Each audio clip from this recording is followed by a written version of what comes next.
Here is Colorverse Albert. This is a bright springtime kind of green, and all of the tones in the swatch also show up in the writing sample.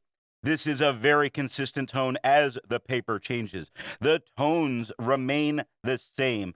It does shade, and it does it very well. On non-fountain pen friendly paper, the performance is in line with what we have come to expect. Usable, but not optimal. I love, or I have been enjoying the ink and will be enjoying more with another sample. This is a great, energetic tone, and I really want to use more of it. The pen for today is a Pelikan M1005. And now that we know my opinion on this ink, let's see how we got there by looking at the first writing sample done on Clairfontaine. Here we can see that bright, fun green that we're getting. Really, springtime is what comes to mind when I'm seeing it. Now, it does not feather, it does not spread, it does shade very well, matter of fact. Take a look at matter on the first line, where the first matte is a little bit lighter, but the tur at the end does get a bit darker. And we tend to see this type of shading throughout most of the words. The shading itself is not hard to find. Look at find, where the top of the F is lighter than it is at the bottom of the F, and it holds that darker mid-tone through the bottom of the F, the IN, but the D at the end becomes much darker. Looking at the back of the page, we get no bleeding and no ghosting.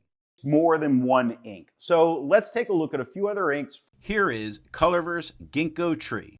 Here is Colorverse Hayabusa. Here is Colorverse Office Blue Black.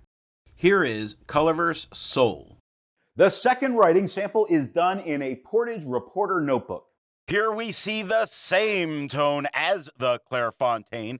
It does not feather, does not spread, does shade just as well as it does on the Clairfontaine. Really stands out, looking great on this paper. Looking at the back of the page, we get no bleeding and no ghosting. There's a lot to be learned by doing multiple chromatographies. The one on the left is done the way it's supposed to be done. A line of ink is put down to immediately put into water to show the separation of those colors, making the ink. Now the one on the right is marked with a D. This is allowed to dry for 10 minutes before it's put into water. The third writing sample is done in a national brand Steno notebook. Here the tone is just a little bit lighter than it is on the Clairfontaine, lighter and brighter. I believe being affected by the tone of the paper, making this a little bit of a translucent ink. Now, there is a ton of feathering that's going on in this case, which is really unfortunate. The spread is minor, but it is present. It's the feathering that I see as a much bigger issue. It is distracting at times, though I will say, yes, it does shade. Looking at the back of the page, we see this gets very deep into the paper, an awful lot, which really does correspond with what we saw with all of that feathering. The ghosting's not really a problem. It's that deep penetration. I don't think you could write on the back of the page and keep both sets of notes intact.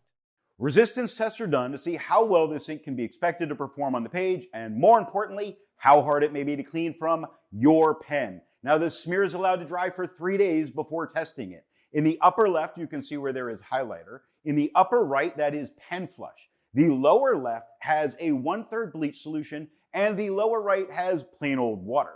The next writing sample is done in a Rhodia notebook.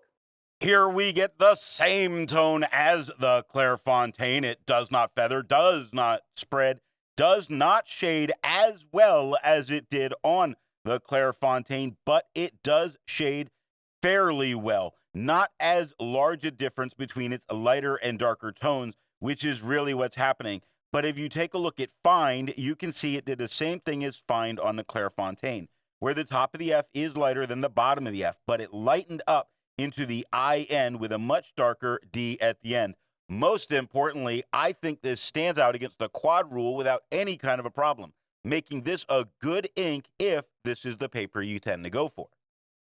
Looking at the back of the page, this is where we get some disappointment. Look at how deep this regularly gets into the paper. Now, nothing bled through touching the page underneath, but that shows some problematic behavior.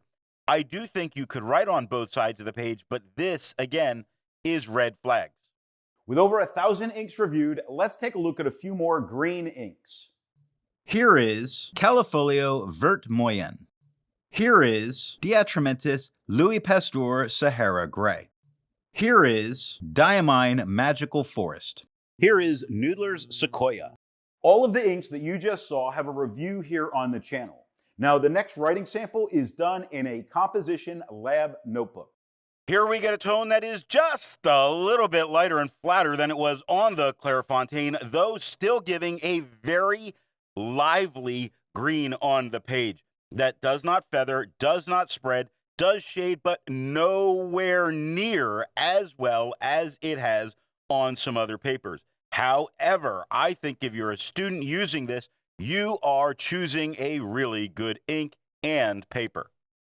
Looking at the back of the page, we get no bleeding, no ghosting, making this perfect for students. While it's nice to see inks that are in the same color family, I prefer to find inks that complement the color on the page.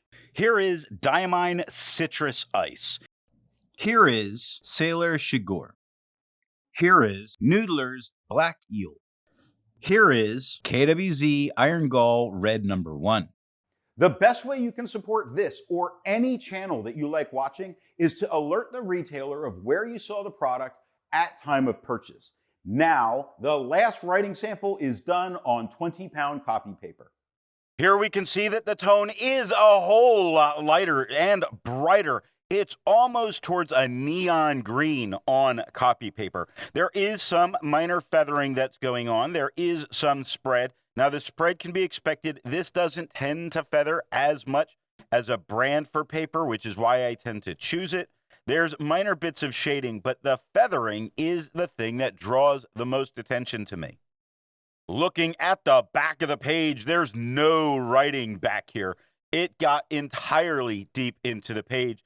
The ghosting, there's no bleed at least, but no, this, if you choose the right pen and make it work, then great, but there is no using the back. So what nib and pen do I think are going to give the best writing experience with this ink? The Pelikan M1005 medium nib is a wet writer that delivers nice shading on a very fun and energetic green. Off camera, I tried this in a dry medium. The tone was slightly lighter and the shading was unchanged. So the tone can change slightly by how wet or dry the pen is, but just a little bit. I like the tone from the wet pen most. So I say go for a wet pen of any nib size and to get that lively tone with very nice shading.